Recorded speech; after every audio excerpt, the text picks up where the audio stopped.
Hello दोस्तों, मेरा नाम है अंकित और मैं आप सभी का अपने यूट्यूब चैनल पर हार्दिक स्वागत करता हूं। तो आज जो हम लोग पढ़ने वाले हैं पॉलिटिकल साइंस क्लास 12th की। और ये हमारा छठा चैप्टर चल रहा है जिसका नाम है अंतर्राष्ट्रीय संगठन। इसका नाम है अंतर्राष्ट्रीय संगठन। इससे रिलेटेड आज हम लोग तीसरा पार्ट करने वाले हैं। यानी कि ये तीसरी क्लास है। इससे पहले दो क्लास हो चुकी है। तो हमारे जिन व्यूवर्स ने, ये जो भी बच्चे हैं जो पढ़ रहे हैं कंटिन्यू, अगर उन्होंने नहीं देखा है तो वो जाकर के देखिएगा। उस वीडियो का लिंक मैं इसी वीडियो के डिस्क्रिप्शन बॉक्स में दे दूंगा। और साथ ही साथ मैं यहाँ पे आपको उसको ये भी बता दूं कि ये जो है सेशन 2024 के बोर्ड एग्जाम के लिए बहुत बहुत बहुत ज़्यादा इम्पोर्टेंट होने वाला है।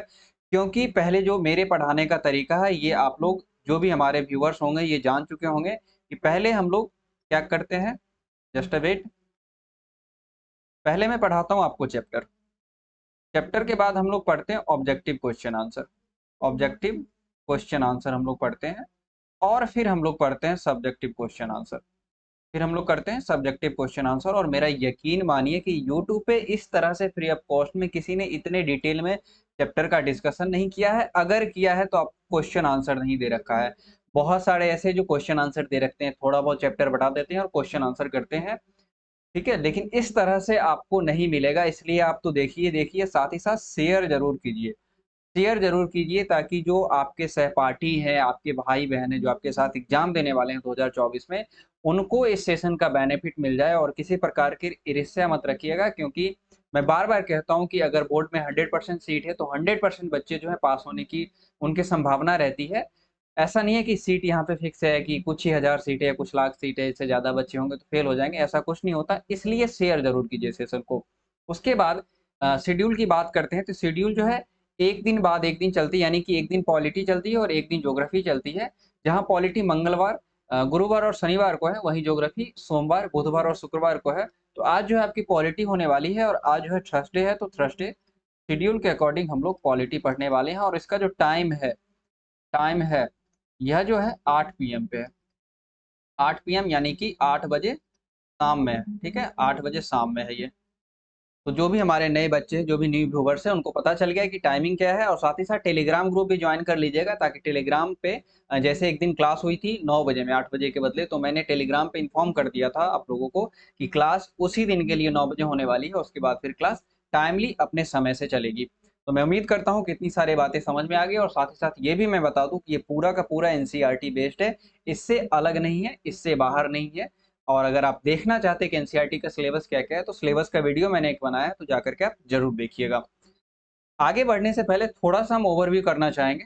ठीक है, जस्ट थोड़ा सा हम ओवरव्यू करना चाहेंगे कि हम लोगों ने इससे पहले जो इससे पहले क्लास में पढ़ा, उसमें लास्ट में हम लोगों ने क्या पढ़ा था। यूएन में जो है एक एक प्रस्ताव पारित किया गया था 1992 में। यूएन की जनरल असेंबली की बैठक हुई थी। यूएनजीए यूएनजीए की जनरल असेंबली की बैठक हुई थी। और जनरली जो ये बैठक होती है साल में एक बार होती है, सितंबर में। कब होती है? सितंबर में। हालांकि ऐसा नहीं है कि अगर जरूरत पड़े तो और बैठकें नहीं होगी, जरूरत पड़े तो और बैठकें होगी। लेकिन साल में एक बार सितंबर में ये होनी होती है। और उसी साल 1992 में हुआ था, जिसमें सुरक्षा परिषद, इसी का यूएन का एक अंग है। यूएन का एक अंग है, कौन है? UNSC, United nation security council. इसके ढांचे में बदलाव को लेकर एक प्रस्ताव पारित हुआ। ढांचे में बदलाव को लेकर कहने का अर्थ है कि इसकी सदस्य की संख्या जो है ये बढ़ाई जाए। और जो भी इसमें सुधार की जरूरत है ये सुधार किए जाए। उसके बाद 5 साल बाद 1997 में तत्कालीन यूएन महासचिव कोफी अन्नान, जो घाना के रहने वाले थे, उन्होंने क्या किया कि जो 3 प्रस्ताव पास हुआ था 1992 में, इस पे अमल करने के लिए एक रिपोर्ट तैयार करवाया। और उस रिपोर्ट में कुछ प्रमुख बातें बताई गई थी कि अगर किसी देश को यूनाइटेड नेशन सिक्योरिटी काउंसिल का सदस्य बनना है, यूनाइटेड नेशन सिक्योरिटी काउंसिल का सदस्य बनना है, तो उसमें ये चीजें होनी चाहिए। ये मैंने डिस्कस कर लिया है, लेकिन अभी आप देख लीजिए कि वो चीजें, वो बातें क्या क्या थी, ताकि आगे जब मैं बताऊंगा तो आप अच्छे से रिलेट कर पाएंगे उस चीज को। जो उन्होंने प्रस्ताव दिया था उसके अकॉर्डिंग, जस्ट वेट, जो उन्होंने प्रस्ताव दिया था उसके अकॉर्डिंग क्या कहा था कि जो कोई देश है, जो सदस्य देश है, अगर कोई देश यूनाइटेड नेशन सिक्योरिटी काउंसिल का, संयुक्त राष्ट्र सुरक्षा परिषद का सदस्य बनना चाहता है, किसका सदस्य बनना चाहता है? संयुक्त राष्ट्र संयुक्त राष्ट्र सुरक्षा परिषद का सदस्य बनना चाहता, इसी को मैं यूएनएससी लिखता हूँ, सुरक्षा परिषद, शॉर्ट में मैं UNSC, United nation security council, United United nation security council का अगर कोई भी देश सदस्य बनना चाहता है तो उसमें क्या क्या अहर्ताएं होनी चाहिए, जैसे भारत का राष्ट्रपति बनने के लिए, भारत का प्रधानमंत्री बनने के लिए, या कोई व्यक्ति अगर इंटर का एग्जाम देगा तो कम से कम 10वां पास होना चाहिए, 11th भी पास होना चाहिए। तो एक प्रोसेस है, उसके थ्रू आते हैं। कोई भारत का राष्ट्रपति बनता है तो 35 साल उम्र होना चाहिए, भारत का नागरिक होना चाहिए, दिवालिया पागल नहीं होना चाहिए, इस तरह की अहर्ताएं है ना। उसी प्रकार यूनाइटेड नेशन सिक्योरिटी काउंसिल में अगर कोई भी देश उसका सदस्य बनना चाहता है, चाहे वो अस्थायी सदस्य हो या अस्थायी सदस्य हो, तो या मतलब बढ़ाने को लेकर के उसमें क्या क्या होने चाहिए, किन किन प्रक्रियाओं का वो पालन कर सकता है, यानी कि कौन कौन से नियम को फॉलो कर सकता है। तो अभी हम लोग देखने वाले हैं वो नियम कौन कौन से बताए थे उन्होंने, कि उस देश को बड़ी आर्थिक ताकत होना चाहिए, यानी कि उसकी अर्थव्यवस्था जो है बहुत बड़ी होनी चाहिए, लाइक इंडिया, लाइक जापान, ठीक है, ऐसा कह सकते हैं। हालांकि इंडिया के बारे में मैं आपको बताऊंगा कि इंडिया का क्या पर्सपेक्टिव है, इंडिया का क्या दृष्टिकोण है संयुक्त राष्ट्र सुरक्षा परिषद को लेकर के। बड़ी सैन्य ताकत होना चाहिए, यानी कि सैन्य ताकत इतनी बड़ी होनी चाहिए कि कोई दुश्मन देश या कोई और देश उसको आसानी से आंख ना दिखा पाए। उसके बाद यूएन के बजट में उसका योगदान ज्यादा होना चाहिए दूसरे देशों की अपेक्षा। उसके बाद आबादी के लिहाज से एक बड़ा राष्ट्र होना चाहिए, वहां पे लोकतंत्र और मानवाधिकारों की रक्षा होती है, ऐसा होना चाहिए। यह देश ऐसा हो कि अपनी भूगोल, अर्थव्यवस्था और संस्कृति के लिहाज से विश्व में विविधता को दर्शाए।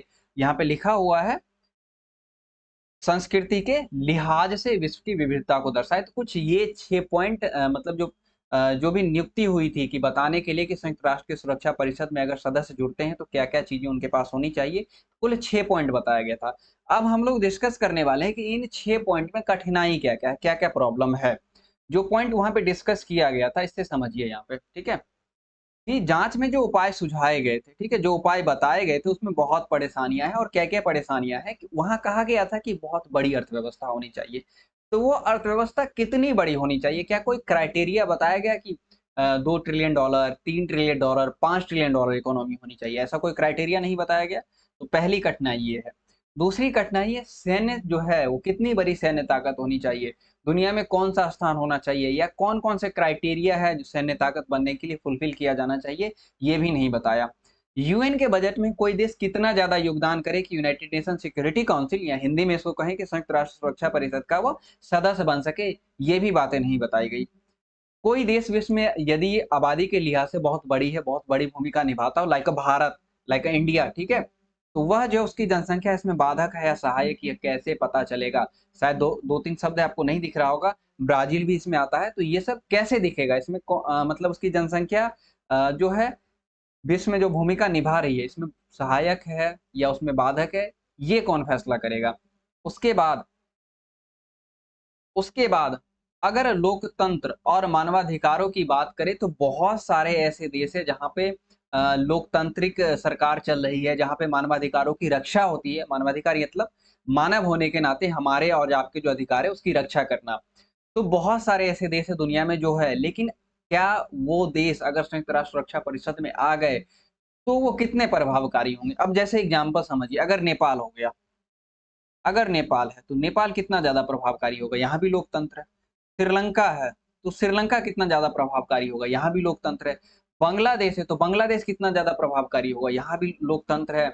उसी तरह इंडोनेशिया है, ऑस्ट्रेलिया है, न्यूजीलैंड है, तो यह कितना ज्यादा प्रभावकारी हो पाएगा, तो यह भी एक सवाल है, ठीक है। और क्या भौगोलिक दृष्टि से एशिया, अफ्रीका, लातिनी अमेरिका और कैरेबियाई क्षेत्र से एक एक प्रतिनिधि होना चाहिए, ये भी सवाल है, ठीक है। तो इतने सारे सवाल है, ये सारी कठिनाई है। बताया तो गया कि इतने सारे चीजें होनी चाहिए, लेकिन उसका क्राइटेरिया क्या है, किस बेस पर होने चाहिए, ये नहीं बताया गया। और इसलिए अभी भी कहीं ना कहीं जो सुरक्षा परिषद का जो विस्तार ये नहीं किया जा सका है, ठीक है। इसके अलावा बहुत सारे देशों के हित में जुड़े हुए हैं उसके, जैसे अगर भारत को अस्थायी सदस्यता दिया जाए तो इससे चाइना में बौखलाहट होती है, चीन बौखला जाता है। हालांकि अमेरिका, रूस, फ्रांस, ब्रिटेन ये सभी सपोर्ट करते हैं, लेकिन चीन जो है इसको कभी सपोर्ट नहीं करता है, उसके अपने इंटरेस्ट है। उसके बाद सुरक्षा परिषद की जो प्रकृति है, जो नेचर है इसका, यानी कि जो वीटो का पावर दिया गया है 5 देशों को, किस किस को दिया गया है, जिसको परमानेंट P5 कहते हैं। कौन कौन से हैं? यूएसए है, ब्रिटेन है, फ्रांस है, रशिया है और चाइना। ये जो 5 देश हैं, इनको जो निषेधाधिकार या यूं कह ले इंग्लिश में इसको वीटो कहते हैं। कुछ देश मानते हैं कि ये जो निषेधाधिकार है, जो वीटो है, ये खत्म होना चाहिए, क्योंकि यह जो है लोकतंत्र और संप्रभु राष्ट्रों के बीच बराबर की धारणा नहीं रखता, बराबर की धारणा से मेल नहीं खाता। एग्जाम्पल लेते हैं चाइना का, एग्जाम्पल लेते हैं रशिया का, अभी समझाता हूं मैं आपको। एग्जाम्पल चाइना का लेते हैं, एग्जाम्पल रशिया का लेते हैं, दो देश है। यहाँ पर क्या है, कहने के लिए लोकतंत्र है, हालांकि ये दोनों संप्रभु राष्ट्र है। संप्रभु राष्ट्र वैसे राष्ट्र होते हैं जो अपने अंदर, मतलब उस राष्ट्र के अंदर, उस राष्ट्र की भौगोलिक सीमा रेखा के अंदर कुछ भी कार्य करने के लिए स्वतंत्र होते हैं। जैसे वहां पे सरकार कैसी बनाई जाएगी, लोकतांत्रिक तरीके से बनाई जाएगी या राजतंत्र कायम होगा, या फिर साम्यवादी सरकार होगी या पूंजीवादी सरकार होगी, कौन कौन से डेवलपमेंट के काम किए जाएंगे, कौन कौन से जनता के हितों के काम किए जाएंगे, कौन कौन से काम नहीं किए जाएंगे, ये एक संप्रभु राष्ट्र की पहचान है। जैसे भारत है, यूएसए, ब्रिटेन है, फ्रांस, रशिया सारे हैं, ठीक है, ब्राजील है। लेकिन क्या मैं आपसे एक सवाल पूछना चाहता हूं कि जो रशिया है और जो ब्रिटेन है, वहां पे लोकतंत्र है क्या? वहां पे लोकतंत्र नहीं है, क्योंकि रशिया का और चाइना का, रशिया और चाइना दोनों जगह का क्या है, दोनों का संविधान बदल दिया गया है। रशिया में जहां राष्ट्रपति पुतिन 2036 तक पावर में रहने वाले हैं, वहीं पे चाइना में भी शी जिनपिंग 2036 तक, या यूं कहे कि आजीवन पावर में रहने वाले हैं। इसी वजह से ये ऐसा कह सकते हैं कि वहां पे लोकतंत्र नहीं है, लोकतंत्र को खत्म कर दिया। और इसीलिए कुछ देश इसकी प्रकृति को लेकर, इसकी प्रकृति में बदलाव को लेकर बार बार ये बात कहते हैं कि जो वीटो पावर है ये खत्म होना चाहिए। तो मैं उम्मीद करता हूं कि इतनी बातें आपको समझ में आ गई होंगी। समझ में आई तो सेशन को लाइक जरूर करिए, ठीक है। उसके बाद हम देखते हैं कि संयुक्त राष्ट्र सुरक्षा परिषद, जब इतना सुरक्षा परिषद का जिक्र आया है तो थोड़ा सा सुरक्षा परिषद के बारे में जान भी तो लेते हैं कि सुरक्षा परिषद एक्चुअल में है क्या, ठीक है। थोड़ा सा मैं अपने आप को हाइड करता हूँ। सुरक्षा परिषद, जैसे कि मैंने आपको यूएन यानी कि यूनाइटेड नेशन के प्रमुख अंग के बारे में बताया है कि प्रमुख 6 अंग है, तो सुरक्षा परिषद भी यूएन का एक प्रमुख अंग है।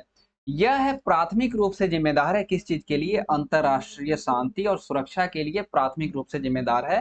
क्वेश्चन बनता है यहाँ पे ऑब्जेक्टिव कि वह कौन सा संयुक्त राष्ट्र संघ का वो कौन सा अंग है जो अंतरराष्ट्रीय शांति और सुरक्षा के लिए प्राथमिक रूप से जिम्मेदार है? तो हमारा आंसर हो जाएगा संयुक्त राष्ट्र सुरक्षा परिषद या सुरक्षा परिषद। और इस जो ये जिम्मेदार है ना शांति और सुरक्षा के लिए, इसीलिए इसे विश्व का सिपाही या विश्व का प्रहरी भी बोलते हैं। क्या कहते हैं? विश्व का प्रहरी, कहीं कहीं पे आपको मिल जाएगा, विश्व का प्रहरी भी बोलते हैं संयुक्त राष्ट्र सुरक्षा परिषद को। इसमें कुल 15 सदस्य होते हैं। कौन कौन से सदस्य होते हैं? 5 जो अस्थायी सदस्य, जिसके बारे में मैंने P5 के बारे में आपको बताया, और 10 अस्थायी सदस्य होते हैं। इन अस्थायी सदस्यों का जो कार्यकाल है ये 2 वर्षों का होता है, और कोई भी अस्थायी सदस्य लगातार 2 बार चयन नहीं हो सकता है, ये भी है, ठीक है। और ये जो 5 सदस्य हैं, जिस समय यूनाइटेड नेशन का गठन हुआ था, उसी समय यूनाइटेड नेशन के घोषणा पत्र में एक विशेष प्रावधान किया गया था कि ये जो 5 सदस्य हैं, इनको अस्थाई सदस्यता दी जाती है, और अस्थाई सदस्यता देने की वजह से इनको वीटो पावर, निषेधाधिकार की शक्ति दी जाती है। इसका अर्थ ये हुआ कि अगर ये 5 देशों में से कोई भी एक देश किसी भी प्रस्ताव पर वीटो लगा देता है तो उस प्रस्ताव को रद्द माना जाता है, वो प्रस्ताव आगे बढ़ ही नहीं पाता है। और ये जो अस्थाई सदस्य है, इनका जो चुनाव होता है यूएनजीए के द्वारा होता है, यानी कि यूनाइटेड नेशन जनरल असेंबली, जिसको हिंदी में संयुक्त राष्ट्र आम सभा बोलते हैं, संयुक्त राष्ट्र महासभा बोलते हैं। इसके जो 10 सदस्य हैं, ये दुनिया के अलग अलग महाद्वीपों का प्रतिनिधित्व करते हैं, जिसमें से 5 सदस्य जो है अफ्रो एशियाई देशों से यानी कि अफ्रीका और एशिया से होंगे, 2 पश्चिमी यूरोप से होंगे, 1 पूर्वी यूरोप से होंगे और 2 लैटिन अमेरिका से होंगे। मैं फिर यहाँ पे कहना चाहता हूँ, यहाँ पे ऑस्ट्रेलिया का जिक्र नहीं है। ऑस्ट्रेलिया का भी जिक्र होना चाहिए, क्योंकि वो हमारे कॉन्टिनेंट का पृथ्वी पर एक बड़ा सा एक कॉन्टिनेंट है, छोटा कॉन्टिनेंट हो या बड़ा कॉन्टिनेंट, उसका भी महत्व होना चाहिए। और ये जो अस्थायी सदस्य है, इनको वीटो का अधिकार नहीं होता। फैसला जो होता है मतदान के जरिए होता है, ये मैंने आपको बता दिया कि अगर कोई भी सदस्य वीटो कर दे तो प्रस्ताव निषेध माना जाता है, यानी कि प्रस्ताव नल एंड वॉइड, अब उस पर आगे डिस्कस नहीं हो सकता है। और इसके सदस्य के बारे में मैंने आपको बताया कि कोई भी सदस्य, ध्यान रखिएगा कि कोई भी सदस्य, दो जो अस्थायी सदस्य है, 2 वर्षों के लिए चुना जाएगा, और उसको लगातार 2 कार्यकाल नहीं दिया जा सकता, 2 कार्यकाल के लिए नहीं चुना जाएगा, बल्कि 2 कार्यकाल के बीच में गैप होना चाहिए। एक क्वेश्चन यहाँ ये भी बनता है कि जो वीटो पावर है, सबसे ज्यादा वीटो पावर किसने यूज किया है, सबसे ज्यादा अपना वीटो का यूज किसने किया है, तो सबसे ज्यादा वीटो का जो यूज किया है सोवियत संघ, या अगर ऑप्शन में रूस रहे तो रूस भी मार सकते हैं। अगर अभी तक ऐसा क्वेश्चन बना है, लेकिन अब अगर ये क्वेश्चन पूछ ले कि सबसे कम वीटो का यूज किसने किया है, तो सबसे कम वीटो का जो यूज किया है चीन ने किया है, यह ध्यान रखिएगा। हालांकि मैं आपको क्वेश्चन आंसर के माध्यम से ये दोनों क्वेश्चन करवाऊंगा, तो मैं उम्मीद करता हूं कि इतनी जो जानकारी है ये आपको समझ में आ गई होंगी। अब हम लोग आगे बढ़ते हैं। यूएन का न्यायाधिकार, मैंने आपको बताया था कि यूनाइटेड नेशन के जो अंग है, 6 अंग है, उसमें से एक अंतरराष्ट्रीय न्यायालय भी है, उसी के बारे में हम लोग आज पढ़ने वाले हैं। इससे मतलब पीडीएफ में पढ़ेंगे। यह एक प्राथमिक न्यायिक अंग है, यूनाइटेड नेशन का जो है प्राथमिक न्यायिक अंग है। 1945 में यूनाइटेड नेशन का गठन होता है और उसके एक साल बाद ही 1946 में अंतरराष्ट्रीय न्यायालय, आईसीजे बोलते हैं इसको, international court of justice, ICJ, international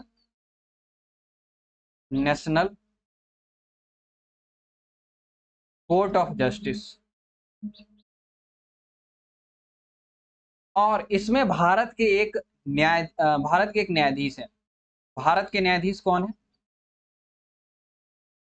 Bharat के जो न्यायाधीश हैं ये कौन है? यह है दलवीर भंडारी। कौन है? न्यायमूर्ति दलवीर भंडारी। न्यायमूर्ति दलवीर भंडारी, ये जो है भारत की तरफ से इंटरनेशनल कोर्ट ऑफ जस्टिस में अभी भी ये है, न्यायमूर्ति है। इसका जो मुख्यालय है द हेग, नीदरलैंड में। ऑब्जेक्टिव क्वेश्चन जनरली बनता ही है, फ्रेम ही होता है। यूनाइटेड नेशन का जो अंतरराष्ट्रीय न्यायालय है, इसका मुख्यालय कहाँ है, इसकी स्थापना कब हुई थी, इसके सदस्य देश कब है, अलग अलग एग्जाम में अलग अलग क्वेश्चन पूछे ही जा रहे हैं। न्यायाधीशों का चुनाव किसके द्वारा होता है? यूनाइटेड नेशन जनरल असेंबली के द्वारा होता है। इंटरनेशनल कोर्ट ऑफ जस्टिस में कुल 15 न्यायाधीश है। कितने? 15 न्यायाधीश है, जिनका कार्यकाल 9 वर्षों का होता है। कितने वर्षों का होता है? 9 वर्षों का होता है। तो मैं उम्मीद करता हूं कि इंटरनेशनल कोर्ट ऑफ जस्टिस के बारे में आपको सारी जानकारी मिल गई होगी। उसके बाद यूएन में सुधार को लेकर भारत के क्या दृष्टिकोण है, इसके बारे में भी हम लोग बात करते हैं।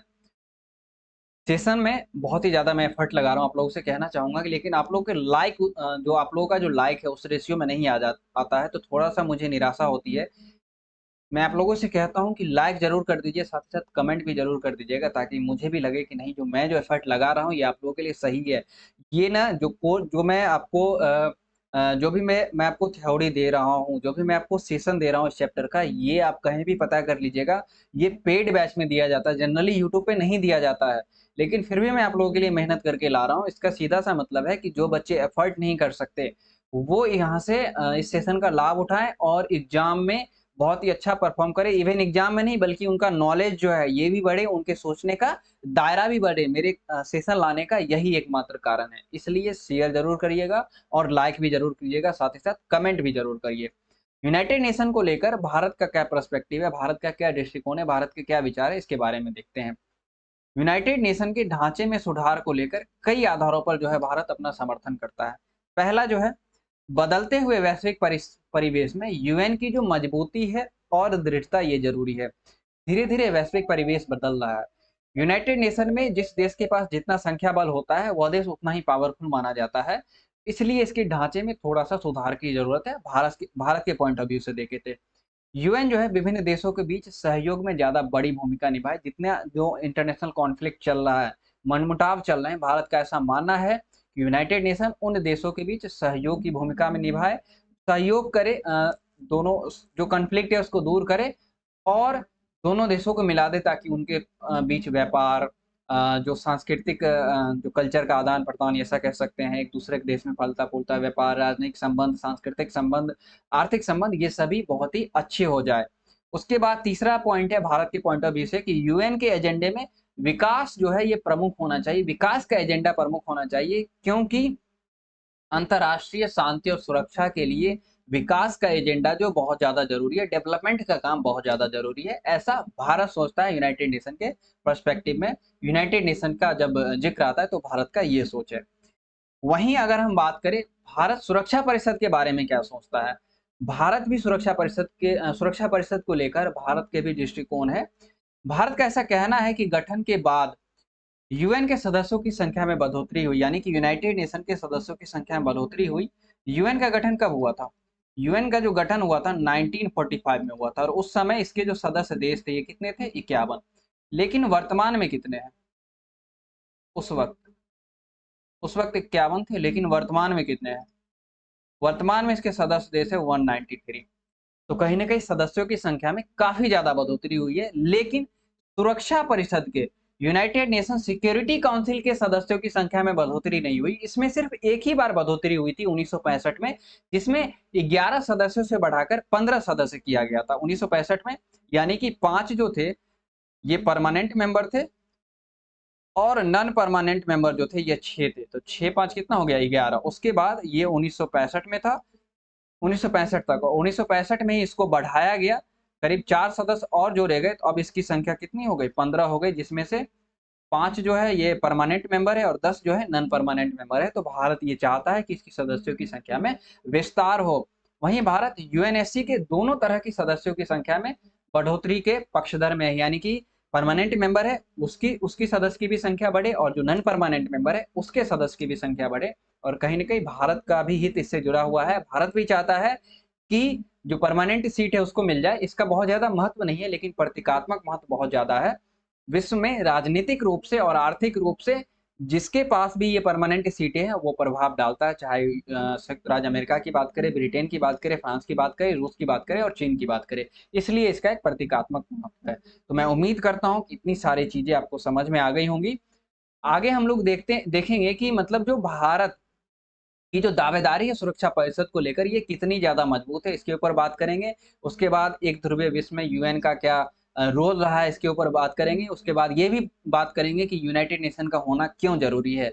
इस सब के बारे में बात करेंगे। साथ ही साथ बहुत सारे इंटरनेशनल ऑर्गेनाइजेशन इसके बारे में बात करेंगे, जैसे आईएमएफ, वर्ल्ड बैंक, उसके बाद इंटरनेशनल एनर्जी एसोसिएशन है, इसके बारे में बात करेंगे। उसके बाद जो ह्यूमन राइट्स जो कमीशन है इसके बारे में, मतलब जो संयुक्त राष्ट्र के अलावा और भी जो ह्यूमन राइट्स कमीशन है, मानवाधिकार आयोग है, इसके बारे में बात करेंगे। तो मैं उम्मीद करता हूँ कि इतनी सारी चीजें आपको समझ में आ गई होंगी। अगर समझ में आया अगर समझ में आया तो एक बार लाइक जरूर कीजिए।